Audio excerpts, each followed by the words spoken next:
स्वागत है मेरे YouTube चैनल रावेन जीएस पॉइंट पर। दोस्तों आज हम पढ़ने वाले हैं मध्य प्रदेश का भौतिक विभाजन मतलब प्राकृतिक विभाजन पढ़ेंगे। तो कल की क्लास में हमने दोस्तों पढ़ा था मध्य प्रदेश का पुनर्गठन, है ना। तो उसमें अपन ने क्लास में जो भी पढ़ा है तो आप लोग कमेंट बॉक्स में मुझे बताते रहा करिए कि कैसी लगी क्लास, क्या क्या और आप लोग चाहते हैं फीडबैक अपना देते रहिए मुझे, ताकि मैं मोटिवेट होता रहूँ और नई क्लास के लिए और अच्छे से आपके लिए डाटा लाता रहूँ या नए नए टॉपिक्स पे और विचार करूँ और मेहनत करूँ, है ना। तो मुझे प्रेरित करते रहिए। अब आज हम पढ़ने वाले दोस्तों मध्य प्रदेश का भौतिक विभाजन। तो भौतिक विभाजन की अगर चर्चा करें तो हम भौतिक विभाजन में क्या पढ़ेंगे हम जानते हैं। आइए कलर चेंज कर लेते हैं थोड़ा सा, छोटा सा एक मैप बनाते हैं। और मध्य प्रदेश का भौतिक विभाजन पढ़ने का मतलब ये है कि हम मध्य प्रदेश को समझेंगे प्राकृतिक आधार पर। मतलब मध्य प्रदेश की जो भौगोलिक भूभाग है या टोपोलॉजी है ना, उसे हम जो प्राकृतिक रीजन है उस आधार पर कैसे समझ सकते हैं, है ना। तो एक छोटा सा मैप बनाते हैं क्योंकि हम इसे टेबल फॉर्म में ही पढ़ेंगे। तो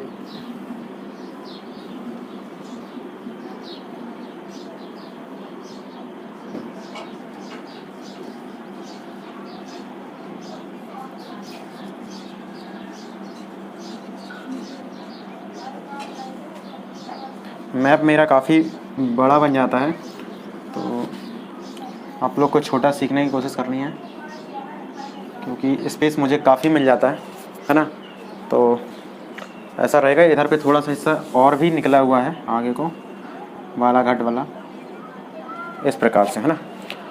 तो ये अपना मध्य प्रदेश का मैप है।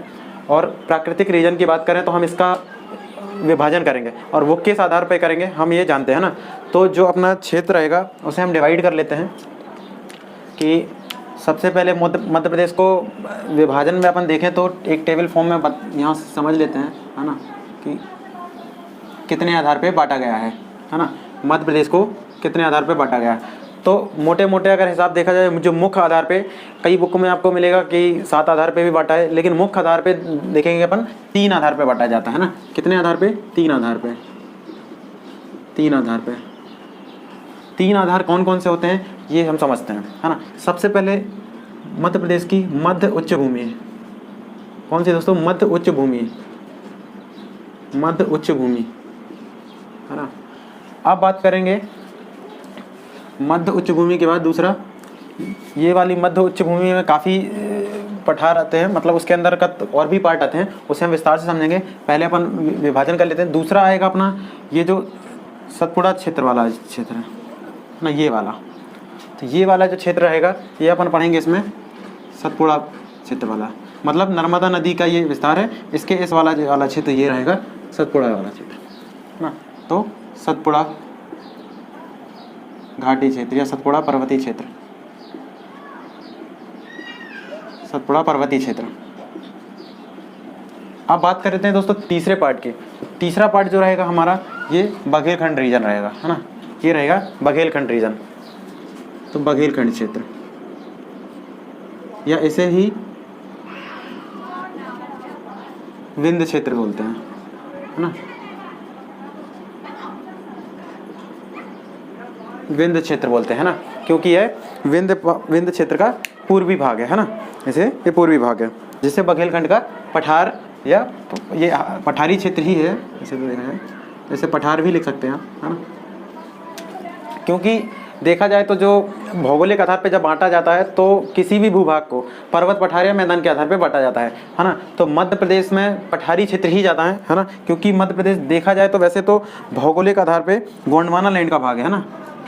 वो हम ये जो हम डिटेल में जब पढ़ेंगे इसे, तो ज्योग्राफी का, भारत का ज्योग्राफी जब अपन पढ़ेंगे तो उससे अपन देखेंगे ये जो क्षेत्र आता है मध्य प्रदेश का। भारत का नक्शा अगर छोटा सा बना लेते हैं, यहाँ पे देखते हैं ना, तो ऐसा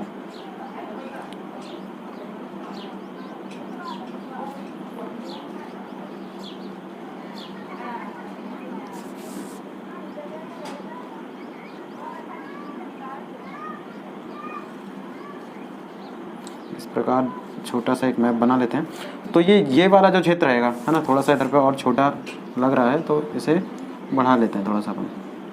ये वाला जो क्षेत्र रहेगा इधर से इधर, है ना, विंध्याचल पर्वत को मेन आधार माना जाता है भारत के विभाजन का, है ना, भौगोलिक। तो यहाँ से जो क्षेत्र रहेगा ये वाला अपना मध्य प्रदेश का क्षेत्र कहलाता है ना। तो ये गोंडवाना लैंड का भाग कहलाता है, और बाकी वाला क्षेत्र, ये जो वाला भारत का क्षेत्र हिमालय पर्वत वाला, ये नवीन क्षेत्र कहलाता है ना। ये जो तैंतीस सागर वाला क्षेत्र था उससे निर्मित हुआ था, हिमालय पर्वतीय वाला। तो अब आते हैं मध्य उच्च भूमि की ओर। तो मध्य उच्च भूमि में अपने 4 से 5 पार्ट अपन देखेंगे, है ना, कौन कौन रहेगा अब अपन यहाँ पे देख लेते हैं। तो सबसे पहले जो क्षेत्र रहेगा ये रहेगा मध्य भारत क्षेत्र, तो जो कि नीमच से, यहाँ से नीमच मंदसौर का कुछ क्षेत्र लेते हुए ऐसे होते हुए ऐसा कुछ भाग आता है ना।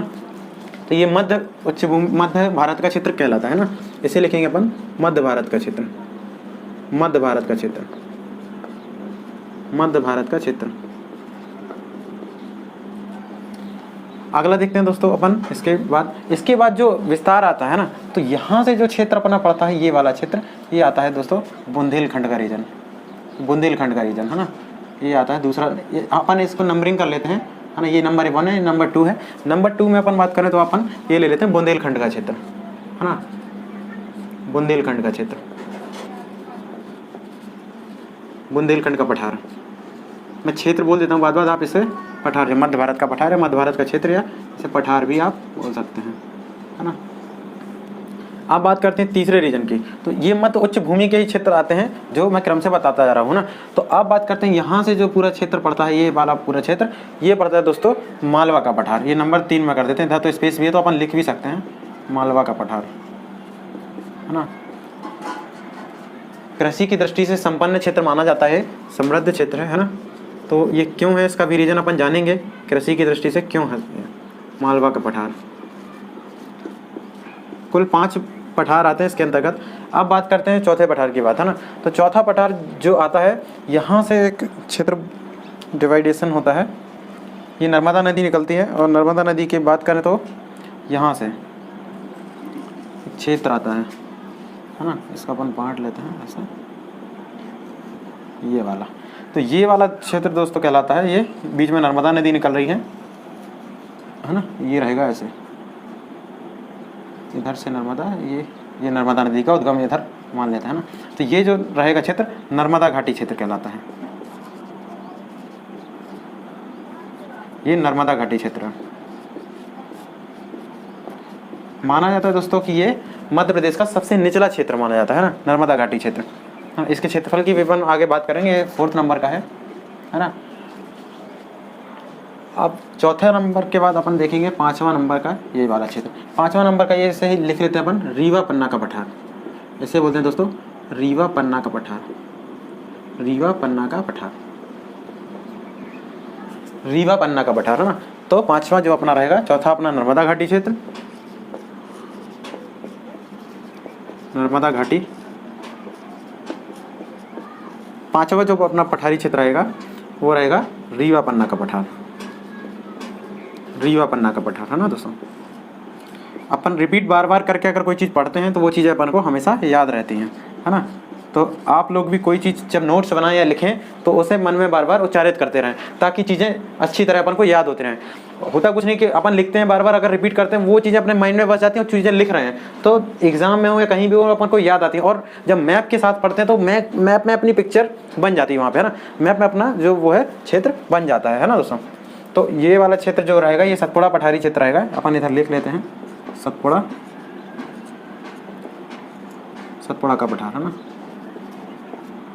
ये बीच से नीले कलर की नर्मदा नदी निकलती है, जिसके दोनों ओर बोला जाए तो ये घाटी रहती है ना, ये ऐसे घाटी रहती है, ये ऐसे घाटी रहेगी। ये इस तरफ विंध्याचल पर्वत हो जाएगा, ये विंध्य रीजन निकलेगी यहाँ से, है ना, ये जो विंध्य रीजन है। अब बचता है अपना दोस्तों सतपुड़ा का पठार, जो कि अपन देखेंगे 6वां। 7वां यहाँ पे आएगा अपना दोस्तों छोटा सा बघेलखंड का पठार, बघेलखंड का पठार। दोस्तों ये मध्य प्रदेश का भौगोलिक आधार पे सबसे छोटा पठार माना जाता है ना, भौतिक आधार पे। तो सतपुड़ा पर्वतीय क्षेत्र को अपन से अलग से पढ़ा है। टोटल 5 पठार यहाँ पे आ जाते हैं, 6वां पठार यहाँ पे आता है, 7वां पठार ये। तो सतपुड़ा पर्वतीय क्षेत्र है ना, जो कि ये वाला है। तो इसको अपन बांट के पढ़ते हैं, कैसे, इसको 3 भागों में बांटते हैं। पूर्वी जो एक ये पूर्वी वाला क्षेत्र हो जाता है, और इधर ये पश्चिमी वाला क्षेत्र हो जाता है, ये पूर्वी वाला क्षेत्र हो जाता है, और ये मध्य क्षेत्र हो जाता है ना। तो इधर पे अपन पहला पढ़ लेते हैं अपन पश्चिमी, अलग कलर से लिख लेते हैं ताकि आपको चीज़ें डिफ्रेंशिएट कर सकें हम, है ना। तो पहला जो क्षेत्र आ जाता है ये आ जाता है पश्चिमी सतपुड़ा क्षेत्र, सतपुड़ा घाटी क्षेत्र। ये सतपुड़ा पहाड़ी क्षेत्र, सतपुड़ा पहाड़ी क्षेत्र।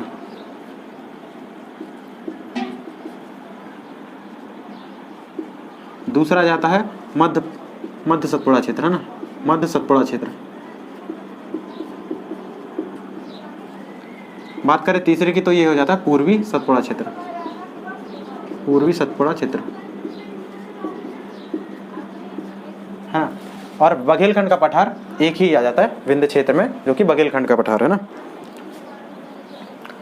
तो इस प्रकार हम जो भौगोलिक विभाजन होगा, प्राकृतिक विभाजन। अब हमें पढ़ना इसमें मेन विभाजन का अगर बात करें, या भौतिक विभाजन है जो मध्य प्रदेश का प्राकृतिक आधार पे, वो इन्हीं आधार पे बांटा गया है ना। जब जैसे पीएससी के पेपर में क्वेश्चन आता है, या 6 नंबर में आता है, या 15 नंबर में आता है, तब 6 नंबर में आता है, तब तक हम इतना समझा के, इतना डिवाइडेशन करके आप लिख सकते हो, है ना। 3 मार्क्स में आता है तो आप केवल नाम लिख सकते हैं उनका, केवल इतना सा फॉर्म है टेबल, है ना। मैप बनाने की भी आपको जरूरत नहीं है ना। और बाकी ओवरऑल एग्जाम के हिसाब से तो आप इनका बता सकते हैं, इनका क्षेत्रफल और बता सकते हैं थोड़ा थोड़ा, है ना, बेसिक आधार पे। वैसे जरूरी नहीं है ना। 6 मार्क्स 6 नंबर वाले क्वेश्चन तक के लिए कोई जरूरी नहीं है। बात करते हैं अगर जो 15 नंबर का क्वेश्चन आता है, 20 नंबर वाला जो अभी चेंज हुआ है ना, तो उसकी बात अगर करते हैं तो उसमें लिखना होता है 2 पेज, तो उसके लिए ये सफिशिएंट नहीं होगा। इसके लिए हम और डिस्क्राइब करेंगे इसको। तो आइए डिस्क्राइब करते हैं ताकि हम बड़ा वाला क्वेश्चन भी अटेम्प्ट कर पाएं, है ना।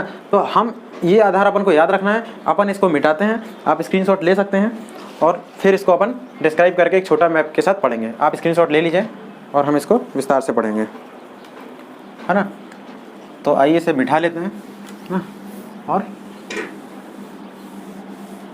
विस्तार से पढ़ते हैं। अब इसकी कुछ विशेषताएं हैं इस मैप की, और इसे हम टेबल फॉर्म में पढ़ेंगे ताकि हमें चीज़ें आसान लगें। बहुत सारी चीज़ें टफ हो जाती हैं अगर हम उसे कॉम्प्लेक्स बनाएं या फैला के पढ़ाएं। अगर हम इसे अलग अलग क्षेत्र में पढ़ते हैं तो दोस्तों कहीं ना कहीं अपने लिए कठिनाई हो जाएगी, है ना। चीज़ें याद रखना या कन्फ्यूजिंग बहुत हो जाएंगी, और हमें किसी भी कन्फ्यूजन में नहीं पढ़ना है। क्वेश्चन आए तो पेपर में हमारा क्वेश्चन सही होना चाहिए, क्योंकि हमें पढ़ना उतना है जितना पूछा जाता है ना।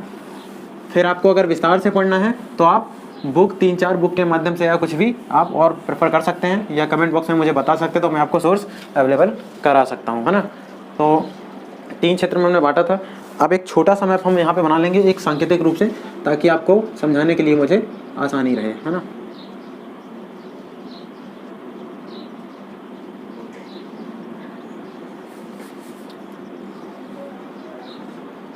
यहीं पे अपन बना लेते हैं एक छोटा सा मैप।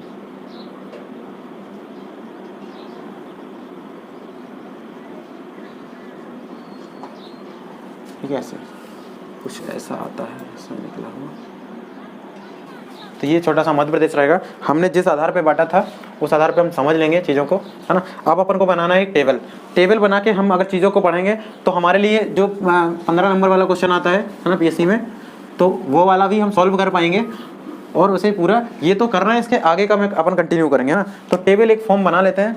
कैसे बनाना है टेबल, मैं बना रहा हूँ, आप लोग याद रखिएगा। उसे हम 7 भाग में बांट देंगे, है ना। तो ये अपना रहेगा टेबल फॉर्म। थोड़ा सा टेढ़ी हो गई लाइन, है ना।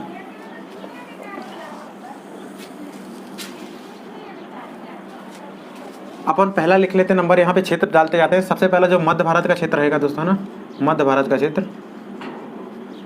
चीज़ें थोड़ा छोटी लिखते हैं अपन, ताकि कई चीज़ें इसके आ जाएंगे। मध्य भारत का क्षेत्र पठार लिख लेते हैं, है ना। दूसरा अपन लिखते हैं यहाँ पे बुंदेलखंड का पठार, बुंदेलखंड का पठार। तीसरा अपन लिखते हैं यहाँ पे मालवा का पठार।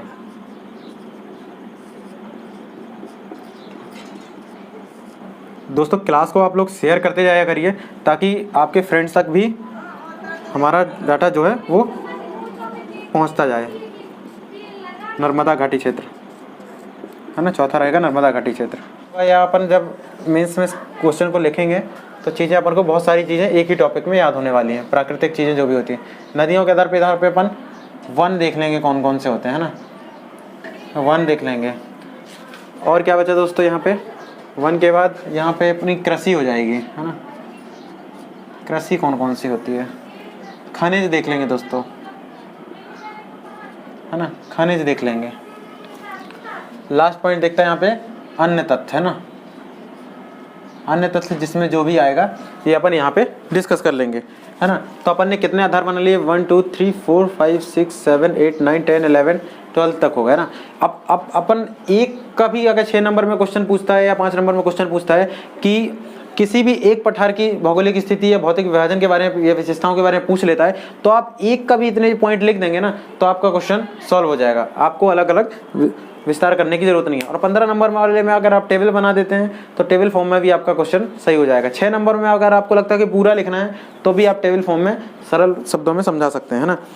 तो आइए बात करते हैं मध्य भारत का पठार। तो दोस्तों जो मध्य भारत का पठार है हमने डिवीजन किया था ये इस वाले क्षेत्र से, है ना, ये वाला क्षेत्र। तो यहाँ पे इसलिए थोड़ा सा ये दतिया वाला क्षेत्र ये जो आता है ये आता है अपने बुंदेलखंड क्षेत्र में, है ना।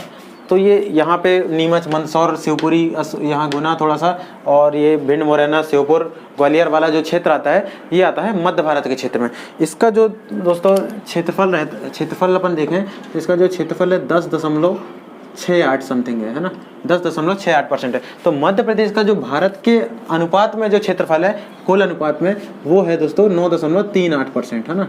मध्य प्रदेश का जो क्षेत्रफल है पूरे भारत में वो तुलना में देखा जाए तो 9.3। अब 9.38% को हम 100% मान के अगर विभाजन करें तो 10% इसका होगा, है ना, मध्य भारत का क्षेत्र, है ना।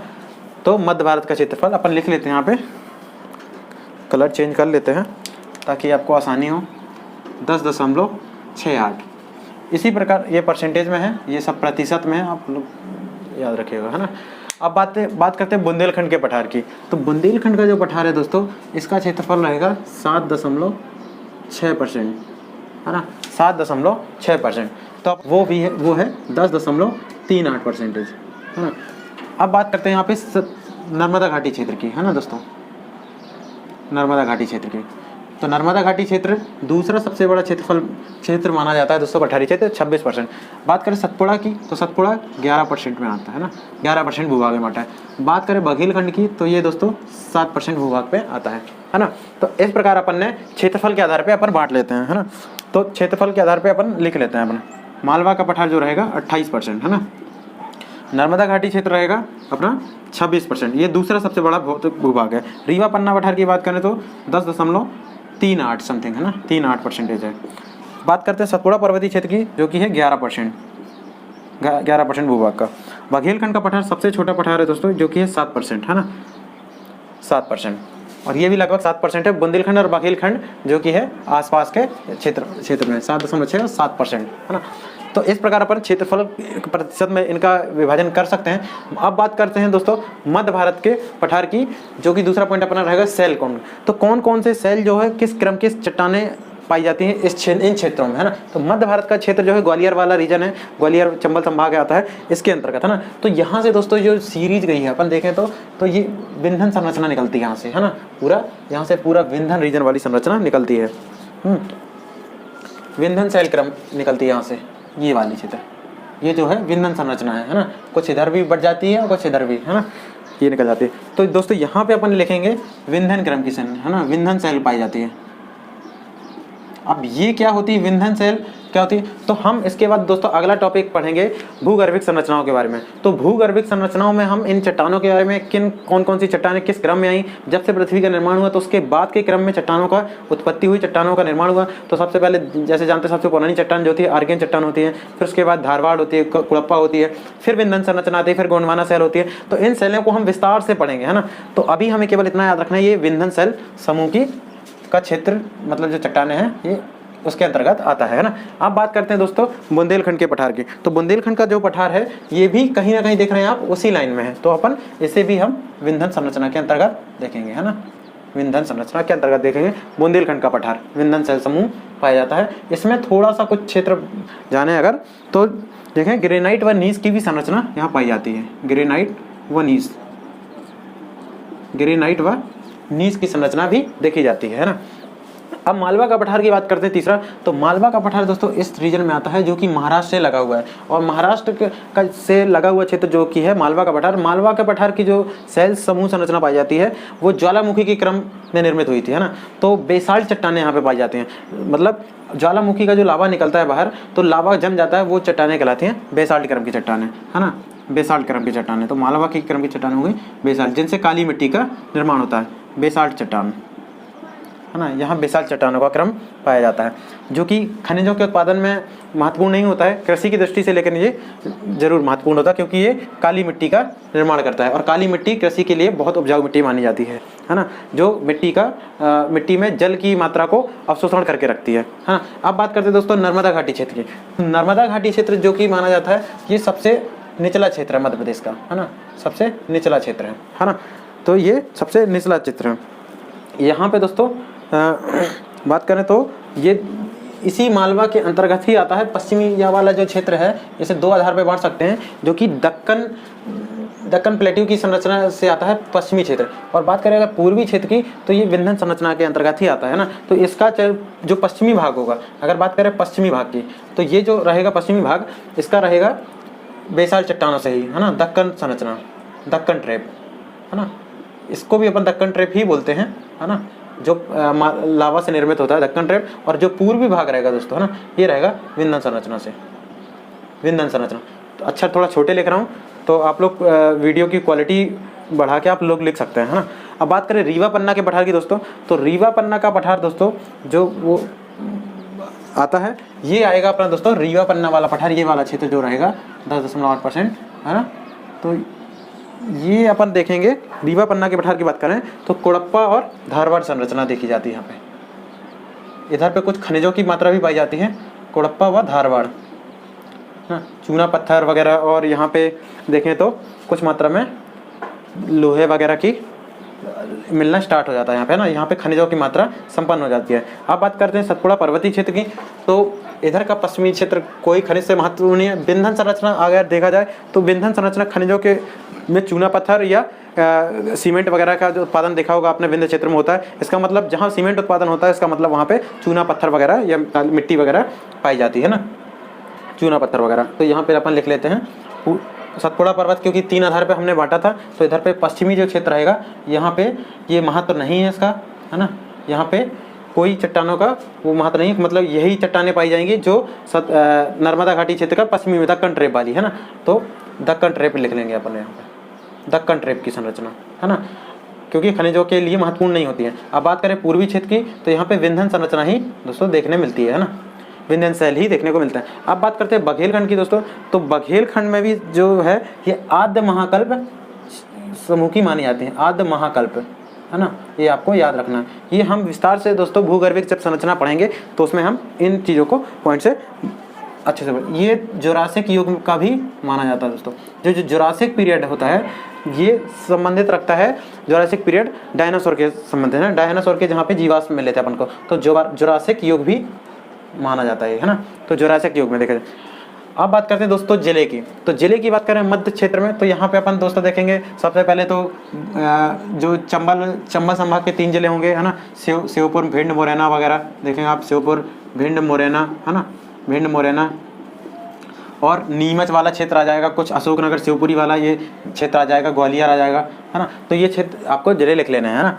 तो अब बात करते हैं यहाँ पे बघेलखंड का पठार। बघेलखंड के पठार के अंतर्गत जो जिले आते हैं, 4 जिले आते हैं वहाँ पे, जो कि सीधी शहडोल वाला क्षेत्र आता है, सीधी, रीवा, सतना वाला, है ना, 4 जिले समथिंग आते हैं यहाँ पे, सीधी, रीवा, है ना, शहडोल वाला क्षेत्र आ जाता है यहाँ पे, है ना, ये आपको लिख लेना है। तो मालवा का पठार ये इतने इंपॉर्टेंट नहीं है, पूछे नहीं आते, आप 1-2 जिले भी लिख के आप इसको सॉल्व कर सकते हैं। मालवा के पठार की बात करें तो मालवा सबसे बड़ा रीजन है, तो सबसे ज़्यादा जिले आएंगे इंदौर संभाग, उज्जैन संभाग, है ना, उज्जैन संभाग का मंदसौर, नीमच छोड़ दिया जाए, है ना, तो यहाँ पे भोपाल संभाग और सागर का कुछ पश्चिमी क्षेत्र जो आ जाता है, ये इधर पे यहाँ पे अपन लिख लेंगे, काफ़ी जिले आते हैं। नर्मदा घाटी क्षेत्र की बात करें तो नर्मदा नदी के किनारे के जो भी जिले आते हैं, नर्मदा किनारे के, है ना, नर्मदा किनारे के जिले जो भी होते हैं, नर्मदा किनारे के जिले, है ना, तो वो सभी नर्मदा घाटी क्षेत्र के अंतर्गत आते हैं ना, नर्मदा तटीय क्षेत्र, है ना, नर्मदा तटीय क्षेत्र के जिले। अब बात करते हैं रीवा पन्ना का पठार। रीवा पन्ना के पठार के अंतर्गत सागर संभाग का जो पूर्वी भाग है, वहाँ से लेके अपने रीवा तक के क्षेत्र के जगह जो भी जिले हैं वो वहाँ तक शामिल हो जाते हैं। कहाँ से लेके पश्चिमी सागर से, है ना, सॉरी पूर्वी सागर संभाग से यहाँ तक पन्ना छतरपुर तक चले जाते हैं ना, पन्ना छतरपुर तक। अब बात करें सतपुड़ा पर्वतीय क्षेत्र की, तो सतपुड़ा पर्वतीय क्षेत्र में जितने भी मध्य प्रदेश के दक्षिणी जिले हैं दोस्तों ना, खंडवा, खरगोन, बुरहानपुर और ये बैतूल, छिंदवाड़ा, सिवनी, बालाघाट, तो दोस्तों ये वाले जो क्षेत्र हैं ये सभी आ जाते हैं अपने मध्य प्रदेश के दक्षिणी क्षेत्र, दक्षिणी जिले, मध्य प्रदेश के दक्षिणी जिले, है ना। अब बात करें बघेलखंड का पठार दोस्तों ना, तो बघेलखंड का पठार अपन ने यहाँ पे लिखा है कौन सा, रीवा पन्ना, बुंदेलखंड का, सॉरी बुंदेलखंड में अपन ने बघेलखंड के लिख लिए, बुंदेलखंड का पठार जो है यहाँ पे अपन को थोड़ा सा सुधार लेना है। बुंदेलखंड के पठार में आता है, सॉरी ये दतिया वाला जगह, दतिया से स्टार्ट होता है, दतिया, पन्ना, छतरपुर, है ना, पन्ना छतरपुर वाला जो आता है, नेवाड़ी, टीकमगढ़, है ना, ये वाले क्षेत्र आते हैं। और यहाँ पे जो बघेलखंड का पठार आता है दोस्तों, ये आता है सीधी रीवा, है ना, सीधी रीवा, और ये सतना वाला जगह और सिंगरौली वगैरह। तो ये दोस्तों ये बघेलखंड के पठार, इधर पे आपको देख लेना है। बुंदेलखंड का जो क्षेत्र है ये अपन ने देखा था यहाँ से, है ना, ये पन्ना, निवाड़ी, टीकमगढ़, सागर जिले के, सागर संभाग के कुछ जिले आते हैं, है ना। तो अब बात करते हैं दोस्तों जलवायु की, है ना। तो जलवायु की अगर बात करें तो जलवायु के भौतिक आधार पे ही निर्धारित होती है कि जैसी वहाँ की वनस्पति होगी, जैसे वहाँ की अनुकूल दशाएं होंगी, तो उस प्रकार मतलब जो जैसे समुद्र से दूरी, कर्क रेखा से दूरी, है ना, मतलब जलवायु को प्रभावित करने वाले कारक निर्धारित करते हैं कि वहाँ की जलवायु कैसी होगी, उस क्षेत्र की जलवायु कैसी होगी। तो बात करें मध्य भारत क्षेत्र की जलवायु, तो वहाँ पे वनस्पति का अभाव पाया जाता है, कर्क रेखा से और समुद्र से दूरी भी काफ़ी ज़्यादा होती है। तो यहाँ पे जलवायु जो होगी वो होगी दोस्तों शुष्क जलवायु, है ना। यहाँ पे जलवायु जो देखेंगे शुष्क जलवायु, है ना, शुष्क जलवायु या गर्म जलवायु, है ना दोस्तों। अब बात करते हैं शुष्क जलवायु, आप लिख सकते हैं बुंदेलखंड का पठार, बुंदेलखंड का पठार भी दोस्तों लगा हुआ है ना। तो शुष्क एवं नम जलवायु होती है वहाँ पे, है ना, शुष्क ही रहती है, शुष्क एवं नम जलवायु, है ना। नम भी कमी होती है, शुष्क ही बोलेंगे वैसे तो, शुष्क जलवायु ही बोलेंगे इसको भी, क्योंकि यहाँ पे मध्य भारत क्षेत्र में सबसे कम वर्षा होती है ना, वर्षा कम होती है। इसको भी पॉइंट को साथ में लेके चलते हैं, तो यहाँ पे जो वर्षा होती है 50 से 75 सेंटीमीटर वर्षा होती है ना, इससे निम्न ही होती है, इससे कम ही होती है।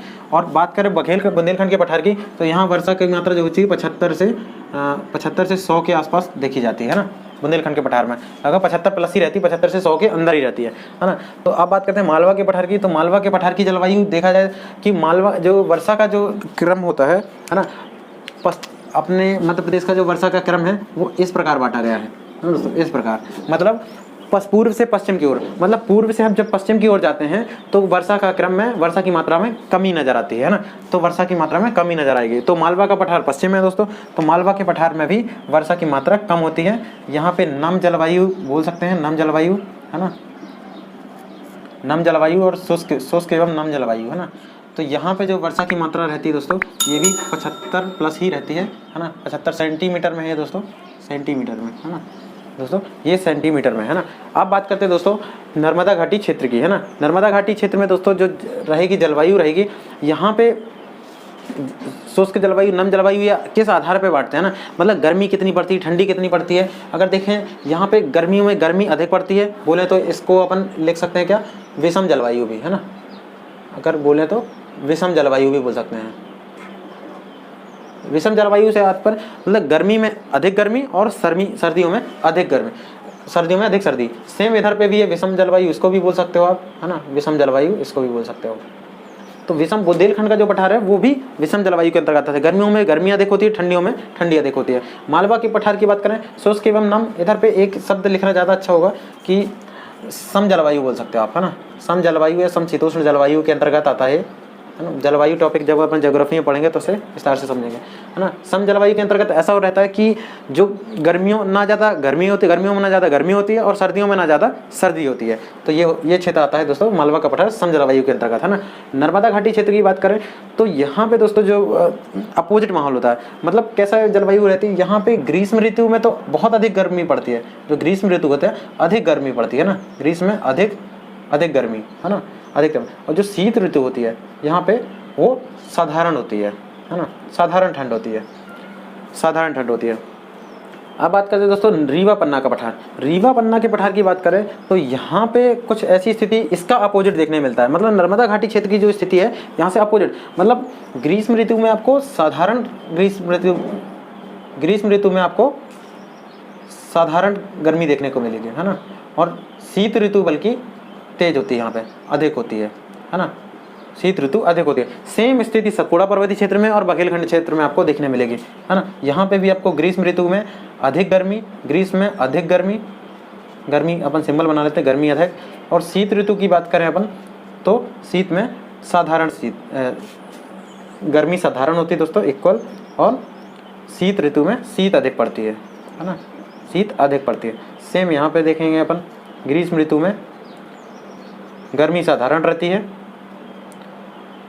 और शीत ऋतु में ठंड अधिक पड़ती है ना, ठंड अधिक पड़ती है ना। जो बघेलखंड वाले क्षेत्र हैं यहाँ पे गर्मी। और यहाँ पे मैंने बताया है पहले, पश्चिम से पूर्व से पश्चिम की ओर जाने पर वर्षा की मात्रा में कमी आती है। तो नर्मदा घाटी क्षेत्र में 3 क्षेत्रों में बांटा गया है दोस्तों। तो यहाँ पे नर्मदा घाटी क्षेत्र में क्योंकि वनों की भी घनत्व ज़्यादा, वनों का घनत्व ज़्यादा है, तो यहाँ पे वर्षा की मात्रा यहाँ अधिक होती है। यहाँ देखा जाए तो 120 से 140 सेंटीमीटर तक वर्षा की मात्रा देखी जाती है। जो पचमढ़ी वाला क्षेत्र यहाँ पे देखा जाए होशंगाबाद के नज़दीक, तो यहाँ पे वर्षा सर्वाधिक मात्रा में होती है ना, जो कि 199 सेंटीमीटर तक का क्षेत्र माना जाता है। अब बात करते हैं रीवा पन्ना का पठार। यहाँ भी वर्षा का क्रम जो होता है 100 से 120 सेंटीमीटर समथिंग मानी जाती है। सतपुड़ा पर्वतीय क्षेत्र की बात करें तो यहाँ पर भी दोस्तों पश्चिमी और पूर्वी क्षेत्रों में बांटा गया है। तो इधर पे पूर्वी क्षेत्र में वर्षा अधिक होती है, पश्चिमी क्षेत्र में, पूर्वी क्षेत्र में जो वर्षा होती है दोस्तों 140 सेंटीमीटर तक होती है। और यहाँ आते आते पूर्वी क्षेत्र में पश्चिमी क्षेत्र में आते आते 100 के आसपास हो जाती है ना। ये इधर पे ये पश्चिमी क्षेत्र में मानेंगे और ये पूर्वी क्षेत्र में, है ना। थोड़ा सा रफ डायग्राम होगा, आपको चीज़ें समझाने की कोशिश कर रहा हूँ, है ना। और ये चीज़ें नहीं हो तो मैं नोट्स आपको अवेलेबल करा दूंगा, या आप समझाने के लिए मैं आपको बता रहा हूँ ना। बघेलखंड के पठार की बात करें अगर, तो बघेलखंड के पठार में भी वर्षा की मात्रा अच्छी खासी देखी जाती है, जो कि 120 से 150 सेंटीमीटर के आसपास रहती है। तो जहाँ पे वर्षा दोस्तों अधिक होती है वहाँ पे निश्चित ही कृषि भी अच्छी होगी, है ना। अब बात करें मिट्टी की, तो मध्य भारत के पठार की मिट्टी जो देखी जाए तो यहाँ पे चंबल का नदी का क्षेत्र पाया जाता है। तो जलोढ़ मिट्टी यहाँ पे स्वाभाविक रूप से देखी जाएगी, जलोढ़ मिट्टी व कछारी मिट्टी, है ना दोस्तों, कछारी मिट्टी। अब बात करें बुंदेलखंड का, जलोढ़ मिट्टी क्यों पाई जाती है, क्योंकि चंबल नदी यहाँ पे बीघड़ वाला क्षेत्र है और यहाँ पे देखा होगा आपने खड्ड भूमि क्षेत्र का याद सकते हैं, है ना, जो कि यहाँ की भूमि का इतना ज़्यादा अपरदन हुआ, कटा हुआ कि यहाँ की भूमि बहुत सारी वेस्ट लैंड हो गई है ना। तो जलोढ़ मिट्टी यहाँ पे, और सबसे ज़्यादा भारत में मात्रा देखी जाए तो जलोढ़ मिट्टी की मात्रा सबसे ज़्यादा है ना। मध्य प्रदेश में जो मिट्टी सबसे ज़्यादा पाई जाती है वो काली मिट्टी है ना। तो जलोढ़ मिट्टी सबसे उपजाऊ मिट्टी में भी मानी जाती है। बुंदेलखंड के पठार की बात करें अगर, तो बुंदेलखंड के पठार की स्थिति अपने मतलब उत्तर में रहेगी, उत्तर मध्य प्रदेश में। तो यहाँ पे जो मिट्टी पाई जाती है ये पाई जाती है मिश्रित मिट्टी, है ना। मतलब मिश्रित मिट्टी से जो लाल और काली का मिक्सर पाया जाता है, लाल प्लस, वैसे तो काली पीली दोनों ही रहती है, काली और पीली, है ना। तो यहाँ ऐसा लिख लेते हैं, रेड लिख लेते हैं, red plus black plus yellow, है ना। और मालवा के पठार की बात करें तो यहाँ पे काली मिट्टी पाई जाती है ना, काली मिट्टी, मालवा के पठार में काली मिट्टी, जो कि कृषि के लिए बहुत उपजाऊ माने जाते हैं। नर्मदा घाटी की क्षेत्र की बात करें, यहाँ पे दोस्तों अपन काली मिट्टी का भी विभाजन करेंगे तो देखा जाए तो साधारण काली मिट्टी पाई जाती है। बात करें नर्मदा घाटी क्षेत्र की, तो यहाँ पे दोस्तों गहरी काली मिट्टी पाई जाती है ना, गहरी काली मिट्टी। जब मिट्टी अपन अलग से टॉपिक पढ़ेंगे दोस्तों, तो मृदा क्षेत्र जब पढ़ेंगे तो वहाँ पे अपन उसको डिस्क्राइब विस्तार से पढ़ेंगे और मिट्टियों का भी क्षेत्र अच्छे से पढ़ेंगे। यहाँ पे हम केवल तथ्यों को जान रहे हैं और बेसिक अपना नॉलेज इंक्रीज कर रहे हैं, है ना। गहरी काली मिट्टी।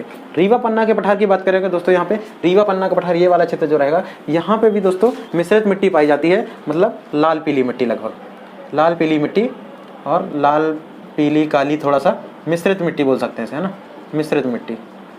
मिश्रित मिट्टी में भी उत्पादन, कृषि का उत्पादन कुछ ज़्यादा खास नहीं रहता है, कम ही रहता है, लगभग कम ही रहता है ना। सतपुड़ा पर्वतीय क्षेत्र की बात करें अगर, तो यहाँ पे छिछरी काली मिट्टी पाई जाती है, ऐसी छिछरी काली मिट्टी, छिछरी काली मिट्टी पाई जाती है। तो काली मिट्टी का क्रम देखेंगे तो ये मालवा का पठार है, यहाँ पे साधारण काली, फिर सतपुड़ा में गहरी काली, फिर इस साइड छिछरी काली मिट्टी पाई जाती है ना। तो छिछरी काली मिट्टी सतपुड़ा। बघेलखंड के पठार की बात करें तो यहाँ पे लाल पीली मिट्टी पाई जाती है, लाल पीली मिट्टी।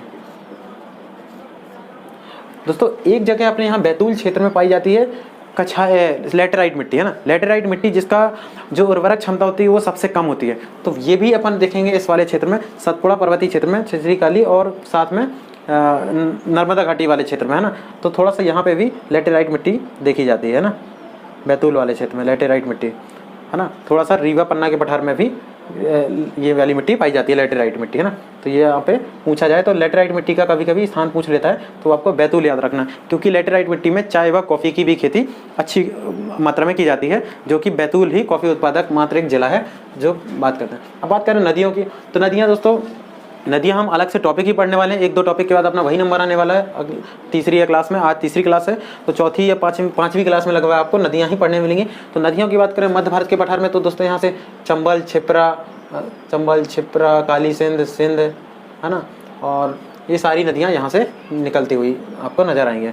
बुंदेलखंड के पठार की बात करें तो बुंदेलखंड के पठार यहाँ पे दोस्तों है, तो यहाँ पे केन बात करें, केन, उर्मिल नदी, है ना, केन, उर्मिल नदी, और यही नदियाँ आती हैं ज़्यादा यहाँ पे विशेष, है ना। और छोटी छोटी नदियाँ हैं तो उनको अपन ज़्यादा महत्व नहीं देंगे, है ना, और उसको अपन विस्तार से जब छोटी छोटी नदियाँ पढ़ेंगे। मेन नदी केन और उर्मिल परियोजना, क्योंकि यहाँ पे छतरपुर जिले में, तो उसे अपन पढ़ते हैं, है ना। मालवा के पठार की बात करें तो मालवा में बहुत बड़ा क्षेत्र है, तो निश्चित सी बात है कि नदियाँ भी बहुत होंगी, क्योंकि चंबल नदी का उद्गम ही यहाँ से होता है अपन इंदौर जिले से, तो मालवा का क्षेत्र से ही आता है। चंबल, काली सिंध, ये सब मालवा के क्षेत्र में ही आता है। काली सिंध, पार्वती नदी, है ना, देखें छिप्रा नदी, है ना, तो ये सब नदी अपन को मालवा के पठार में देखने को मिलती हैं। बात करें नर्मदा घाटी क्षेत्र की, तो नर्मदा के साथ नर्मदा की जितनी सहायक नदियाँ हैं, नर्मदा प्लस सहायक नदियाँ, है ना, तो सहायक नदियाँ दोस्तों यहाँ पे अपन को देखने मिलती हैं नर्मदा के क्षेत्र में। रीवा पन्ना के पठार की बात करें अगर, तो रीवा पन्ना के पठार में पूरा क्षेत्र ये आ जाता है विंध्य क्षेत्र। तो यहाँ पे दोस्तों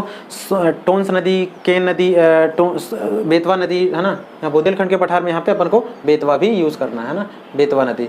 और यहाँ पे भी सोन नदी, जोहिला नदी, है ना, और रीवा पन्ना के पठार में यहाँ पे केन, बेतवा भी यहाँ पे रहती है ना। बघेलखंड के पठार में आपको सोन, जोहिला देखने को मिलेंगी, है ना, यहाँ से सोन, जोहिला बघेलखंड में भी आपको देखने को मिलेंगी। सोन, जोहिला, बनास। बात करते हैं सतपुड़ा पर्वतीय क्षेत्र की, तो सतपुड़ा पर्वतीय क्षेत्र में नर्मदा की सहायक नदियां लगभग ये यहाँ पे सतपुड़ा के बाद वाली नदियां जो कि तापी वगैरह होंगी, तापी, वर्धा, पेंच, है ना, जो कि नीचे की ओर, दक्षिण की ओर बहती हैं, नीचे की ओर, है ना, पेंच,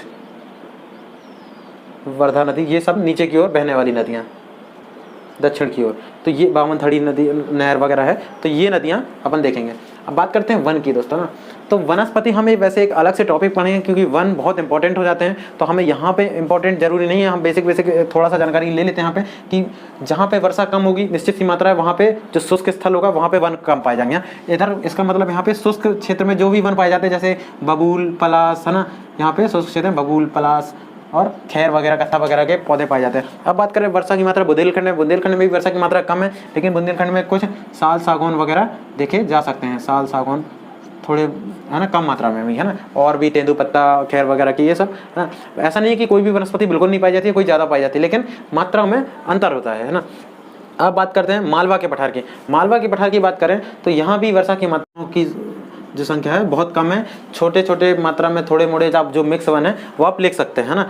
अब बात करते हैं नर्मदा घाटी क्षेत्र की, तो नर्मदा घाटी क्षेत्र में वनों का जो घनत्व है सबसे ज़्यादा, मैंने पहले ही बताया था। तो यहाँ पे सागौन, साल आपको भरपूर मात्रा में, सागौन, साल, शीशम, है ना, ये लकड़ियाँ भी आपको वनस्पति आपको देखने को मिलेंगी। यहाँ पे ऊंचाई वाले वृक्ष पाए जाते हैं ना, क्योंकि यहाँ पे वर्षा की जो मात्रा है वो बहुत अधिक है, तो यहाँ पे लंबाई वाले। बात करते हैं दोस्तों यहाँ पे रीवा पन्ना के पठार की, तो रीवा पन्ना के पठार में भी वर्षा की मात्रा ज़्यादा है, तो यहाँ पे अभी अपन साल, सागौन की मात्रा देख सकते हैं ना। मध्य प्रदेश वनस्पति के मामले में अच्छा उत्पादन रखता है, इसलिए यहाँ पे साल, सागौन वगैरह अच्छा पाया जाता है। और देखा जाए तो सागौन की मात्रा मध्य प्रदेश में ही सबसे ज़्यादा उत्पादित होती है ना। साल में भी दूसरे नंबर पे शायद छत्तीसगढ़ के बाद। बात करें सतपुड़ा पर्वतीय क्षेत्र की, तो सतपुड़ा पर्वतीय क्षेत्र में दोस्तों यहाँ पे भी वनों की मात्रा उच्च देखी जाती है ना। साल, सागौन और जो भी तेंदुपत्ता, खैर और शीशम वगैरह। बघेलखंड के पठार की बात करें तो यहाँ पे भी वनों का घनत्व देखने में मिलता है, अच्छा, है ना। 140 सेंटीमीटर वर्षा है, तो यहाँ पे वनस्पति पाई जाती है ना, की मात्रा उच्च होती है। वन वाले टॉपिक में हम इसको डिस्क्राइब करें। बात करते हैं कृषि की दोस्तों, है ना, तो कृषि भी जल पे आधारित होती है। कृषि की बात करें अगर तो मोटे मोटे हिसाब से अपन पढ़ लेते हैं। यहाँ पे जो उत्पादन होता है सरसों वगैरह का होता है ना, देखा, सरसों, तिलहन वगैरह का उत्पादन मुख्य रूप से पाया जाता है ना। तो और भी थोड़ी थोड़ी फसलें सारी उत्पादित होती है, लेकिन सरसों, तिलहन और सरसों की हांडी भी बोला जाता है मध्य भारत के क्षेत्र को। अब बात करते हैं दोस्तों बुंदेलखंड का पठार। बुंदेलखंड के पठार में दोस्तों यहाँ पे ये वाला जो रीजन रहेगा, यहाँ पे गेहूँ, चावल वगैरह, थोड़ा सा गेहूँ, चावल, तेल, है ना, गेहूँ, चावल, तेल वगैरह ये देखने को आपको मिलेगा। बात करते हैं मालवा के पठार की, तो मालवा के पठार में सोयाबीन, कपास, है ना, क्योंकि काली मिट्टी का उत्पादन क्षेत्र है, सोयाबीन, कपास, है ना, और गेहूँ, चावल तो होता ही है ना, ये मुख्य फसलें यहाँ की, सोयाबीन, कपास। और बात करें नर्मदा घाटी क्षेत्र की, तो नर्मदा घाटी क्षेत्र में कृषि का विकास थोड़ा कम ही है, क्योंकि वन ज़्यादा है ना, तो यहाँ पे महत्व नहीं है, लेकिन थोड़ी थोड़ी फसलें सभी देखी जाते हैं, है ना, कृषि के क्षेत्र में। अब बात करते हैं रीवा पन्ना के पठार की, तो रीवा पन्ना का पठार जो बघेलखंड से भी लग जाता है, बुंदेलखंड से, तो गेहूँ, चावल यहाँ पे भी देखा जाता है, गेहूँ, चावल, है ना, थोड़ा सा दलहन भी पाया जाता है यहाँ पे, है ना, और क्योंकि सूखा क्षेत्र है तो दलहन यहाँ पे उत्पादित होता है, और तेल वगैरह हल्का फुल्का, है ना, देख सकते हैं नॉर्मल। बात करें सतपुड़ा पर्वतीय क्षेत्र की दोस्तों, सतपुड़ा जो दक्षिणी क्षेत्र है, यहाँ पे पानी की मात्रा अच्छी है, तो यहाँ पे भी लेकिन हल्का फुल्का गेहूँ, चावल जो नॉर्मल चीज़ें हैं ये अपन लिख सकते हैं। बात करें बघेलखंड के पठार की, तो यहाँ पे ये क्षेत्र चावल के लिए उत्पादित हो जाते हैं ज़्यादा, हाँ, जो जहाँ पे जल की उत्पत्ति ज़्यादा है या जल की मात्रा ज़्यादा है, वहाँ पे चावल का उत्पादन आप देख सकते हैं, है ना, ज़्यादा। अब बात करते हैं दोस्तों खनिज की। खनिज की भी मात्रा देखें तो जो जैसे मालवा का पठार हो गया, तो मालवा का पठार में यहाँ पे कृषि का मतलब जो खनिज का महत्व नहीं है, खनिज नहीं पाए जाते हैं ज़्यादा, है ना। मध्य भारत के क्षेत्र में भी खनिजों का महत्व ज़्यादा नहीं है, थोड़े बहुत कुछ मात्रा में देख सकते हैं आप, है ना। खनिजों की दृष्टि से अगर बात करें तो खनिज तो टॉपिक भी पढ़ेंगे अपन, तो खनिजों की दृष्टि से मध्य प्रदेश संपन्न नहीं है, उतना नहीं है ना। थोड़ा सा क्षेत्र जो पूर्वी क्षेत्र है, जो छत्तीसगढ़ से लगा हुआ क्षेत्र, ये संपन्न माना जाता है ना।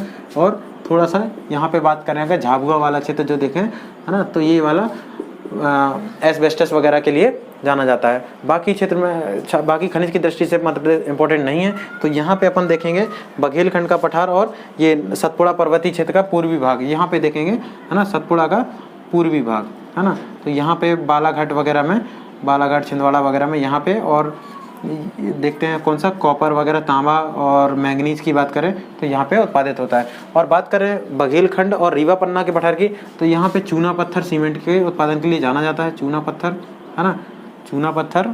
और बुंदेलखंड में तो गेरू वगैरह पाया जाता, गेरू और चूना पत्थर भी हल्का फुल्का यहाँ भी पाया जाता है ना। और बात करते हैं मालवा के पठार की, है ना, तो मालवा